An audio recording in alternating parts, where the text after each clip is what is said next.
6 करोड़ की प्रॉपर्टी बेची और 0 टैक्स। मजा आ गया। ये कैसे हो सकता है? एक मुंबई के कपल ने पवई में 2002 में 2 प्रॉपर्टीज खरीदी वर्थ 51 लाख रुपीस।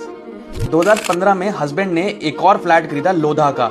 अब 3 प्रॉपर्टीज हो चुकी हैं। 2017 अप्रैल में हस्बैंड ने जो 2 प्रॉपर्टी खरीदी थी पवई में, वो सारी की सारी अपने वाइफ के नाम पे कर दी और अपना स्टेक कर दिया 0। वाइफ ने 2020 में दोनों प्रॉपर्टीज जो अब उनकी हो चुकी थी बेच दी एट 6 करोड़। प्रॉफिट हुआ ऑलमोस्ट 4 करोड़ का। ये 4 करोड़ का प्रॉफिट उनके अकाउंट में आया और उन्होंने शो करा अपने इनकम टैक्स में। अब आता है मजा। इन्होंने एक कैपिटल गेन अकाउंट खोला according to section 54 of income tax act, जो कहता है कि अगर आप एक कैपिटल गेन अकाउंट खोलते हो और 2 साल के लिए उसमें पैसा रखते हो तो आपको टैक्स नहीं लगेगा। अब 2021 में जो तीसरा फ्लैट खरीदा था हस्बैंड ने, वाइफ ने 1 साल के अंदर अंदर वो फ्लैट अपने हस्बैंड से खरीद लिया और वो एलटीसीजी का पैसा वहां लगा दिया। अब इनकम टैक्स डिपार्टमेंट को तो ये बात पसंद नहीं आई। उन्होंने केस डाल दिया ऑन द कपल सेइंग कि ये तो इलीगल है क्योंकि एक पैसा एक ही फैमिली के अंदर रोटेट कर रहा है। लेकिन इनकम टैक्स डिपार्टमेंट ये केस हार गया क्योंकि सेक्शन 54 के हिसाब से ऐसा कहीं नहीं लिखा हुआ कि एक हस्बैंड अपनी वाइफ को प्रॉपर्टी नहीं बेच सकता और वाइफ वो प्रॉपर्टी अपने हस्बैंड से खरीद के टैक्स नहीं बचा सकती है।